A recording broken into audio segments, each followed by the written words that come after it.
Hey there bosses, Get You Nontra here. If you're one of my regular bosses, I want to say thank you so much for sticking with me. I really appreciate it. If you're one of my new bosses, you're welcome. On this channel, I give freelance business advice and also motivation that allows you to create more freedom and family time. If that sounds like your cup of tea, please go ahead and hit the subscribe button. Today I'm talking about how to overcome imposter syndrome because I think that this is a topic that everybody will face at one point in their life at some point. Okay, everybody's gonna face it, and the truth is that it happens to everybody. I'm gonna share a story with you. I remember a few months ago I walked into my boss's office. We had a weekly meeting and I walked into his office and we were having a conversation, and he asked me why I wasn't pursuing a particular career line in this field. And I told him that I felt I wasn't good enough. I really was intimidated by other people that were in the field. I was intimidated by other scientists. Whenever I would go to meetings, people would talk with so much authority and so much power about their research projects, and I would always compare their research projects to mine and just think mine looks like trash compared to theirs, and forgetting the fact that I have a PhD, forgetting the fact that I had gone to a really good school, and forgetting a whole host of factors, forgetting the fact that I actually had a paper on his desk that would soon be submitted to a peer-reviewed journal. And so he said something that day that really changed my mind about imposter syndrome, and I want to share that with you. He said to me, "Well, Gertrude, we need as many scientists in the world as we can possibly get. All of us are not going to be at the Einstein level.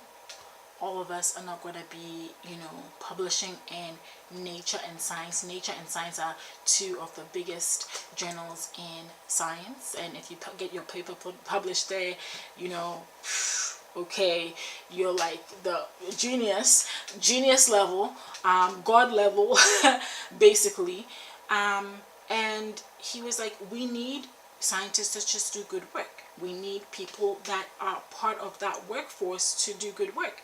So my feeling inferior and my feeling less than all these super scientists I was describing wasn't real. It was in my mind. And when he said that, like a light bulb went off, right? That for so many years I compared myself to these people, and the truth was that each one of us is just doing whatever is in our strength. And that is one of the ways you're going to overcome imposter syndrome, is when you work in your strength without looking at what other people are doing and saying, "I wish I was like that."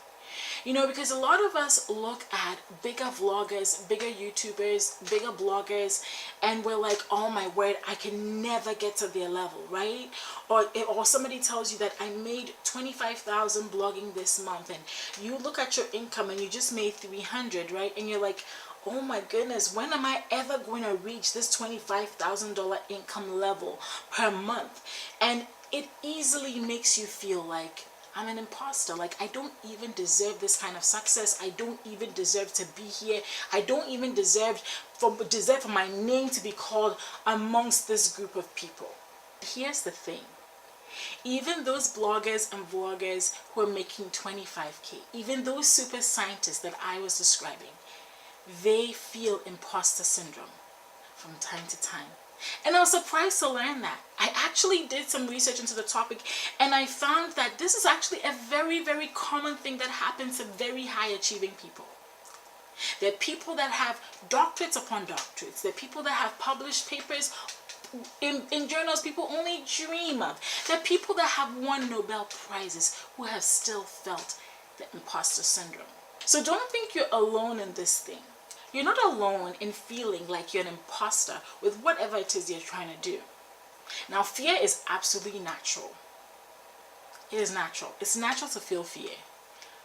But the thing that you shouldn't do is succumb to fear. Because the moment you succumb to fear, then you don't walk in greatness. You start doubting yourself. You start making mistakes. you know, you start stumbling over your words, you know, and everything just falls to the ground. But when you decide that I'm going to acknowledge that, yes, this thing is scary, right? Like right now, I'm sitting here talking to you. It is scary. It is a scary thing. And people have actually commented and told me that, oh, Gertrude, you look like such a natural on video, right?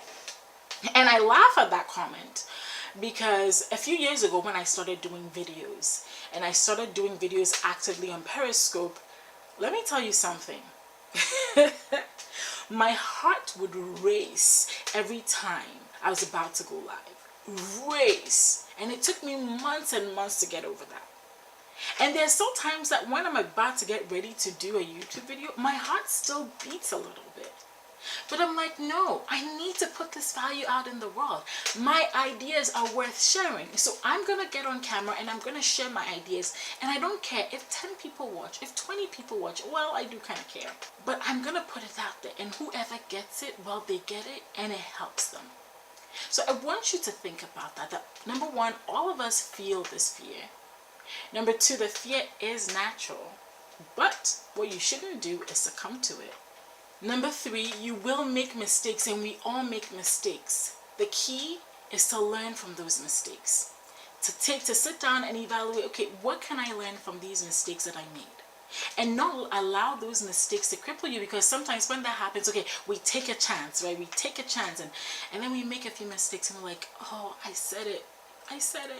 You confirm, you know, you start telling yourself, I said I'd mess this up and I did. That's it. I'm not doing it again. But that's not the way to go either. The way to go is to say, okay, I messed that up.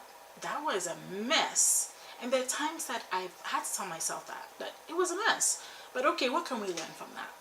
And just really sit down and evaluate and learn the lessons that need to be learned from that, and then allow that to be the fuel that allows me to be better next time. Last but not least, don't listen to the naysayers. Okay? There are always going to be naysayers. There are always going to be people that tell you as if you're not beating yourself down enough. There are going to be those people that tell you, who do you think you are? And to those people, I say, get lost, you know, and really sometimes you have to let some friendships go, you have to let some people go, and love them at a distance. I always say that, you know, love them at a distance, but you know, don't frequently engage with them or allow them to be a part of your inner circle. It may require, you know, especially when you're going somewhere, it may require, you're taking a particular journey, it may require that you actually change the friends around you. Because those other old friends are not ready to take this journey with you. And the truth is that if you continue to, you know, play around with them, you'll never get where you want to get, because they're only going to discourage you. So don't listen to the naysayers. They're going to be naysayers. Don't listen to them. Alright guys, I hope you like this video. If you love this video, make sure to give it a thumbs up. Comment below, have you ever felt like an imposter? When did you feel like that? Let's chat down in the comments, because I want to be able to encourage you and just say hey and just, you know, be there for you and kind of be your cheerleader. So go ahead and leave a comment below. And if you're not already subscribed, make sure to go ahead and hit the subscribe button, and also check out some of my other videos on the channel. Thank you so much. God bless.